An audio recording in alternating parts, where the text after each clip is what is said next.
What's going on, y'all? Welcome back to the channel. It's Sunday, so you know what that means. It's time for another My Hero Academia Recussion. This time, we hit a milestone, y'all. Chapter 300 of the My Hero Academia series. So let's go ahead and hop right on into this. Ultra Prominence!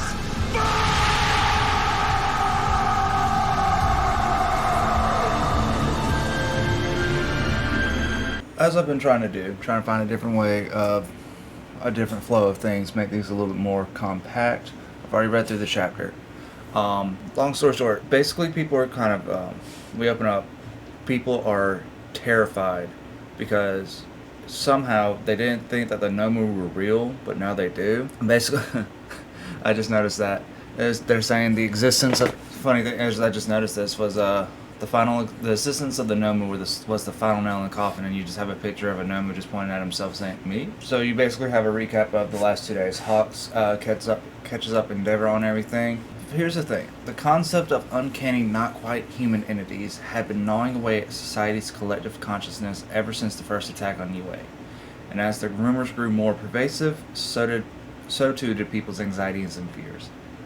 My thing is wasn't the Nomu already kind of confirmed, one with the high end that Endeavor took out, and then the ones that Stain, or whenever Stain, that during the Stain arc or whatever, wouldn't that be like confirmation enough? Or did the government have such a good, I mean, need to go back and reread just in case. Let me know if you know the exact reason. Did the government just hide them or something? That's something that I was just kind of curious about and I just didn't understand. Due to the lack of trust in Hero Society, you see regular civilians taking the initiative to go and defend their shit. Because we see the Cider House gang, which was in the owner of this diner comes in and he has this support item which looks like a mix of a shield and the way how he's holding it almost reminds me of a battering ram.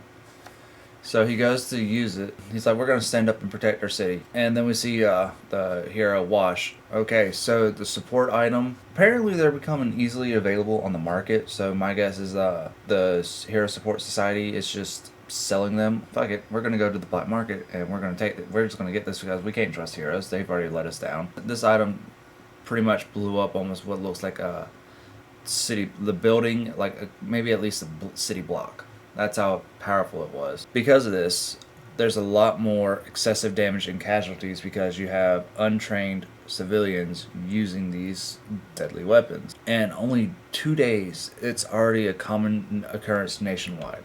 Some civilian just does a frying pan at Wash.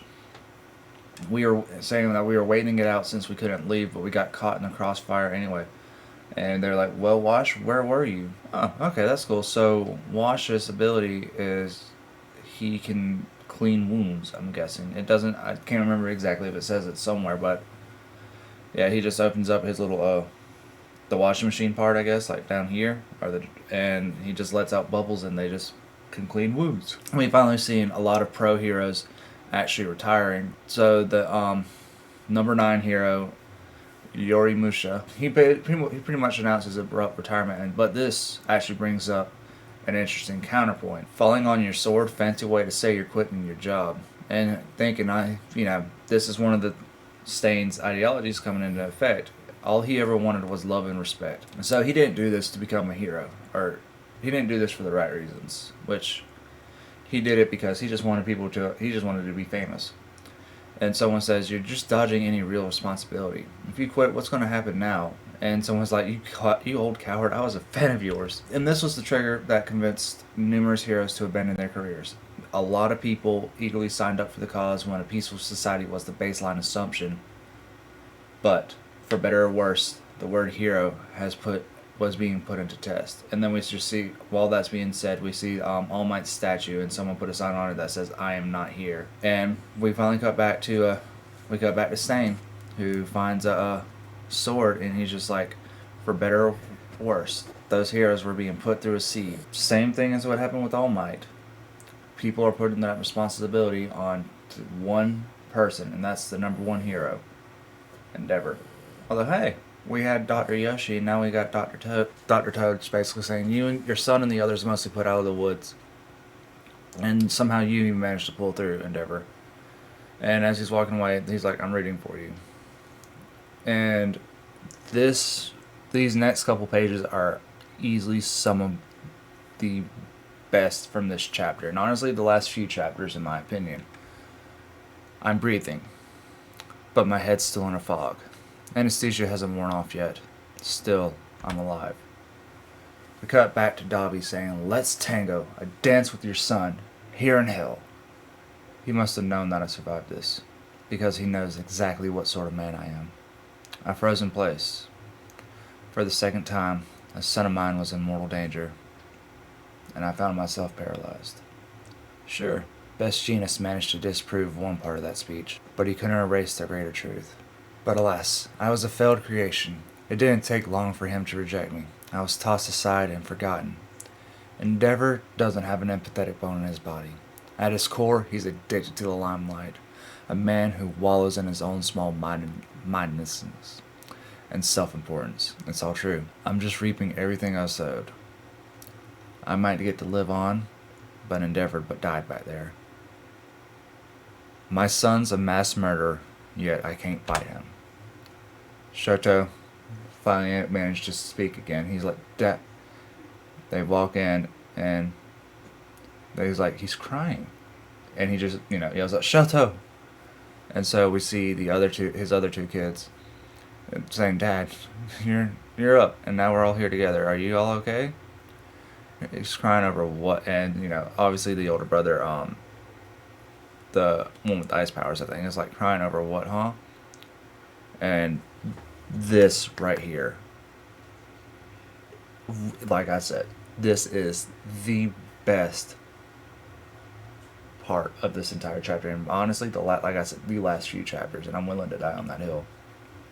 We see Endeavor saying, sorry. I'm so sorry. I'm sorry. I didn't realize until now these regrets, this guilt. It's too late to matter. My heart, it's... Yes? What about your heart? Those regrets and guilt, the rest of us have borne that burden much more than you have. Ray. Yep, it was Todoroki's mom. Why are you here? And she's like, I'm here to talk about her family and about her son Toya. And that is the end of the chapter. Oh man, that was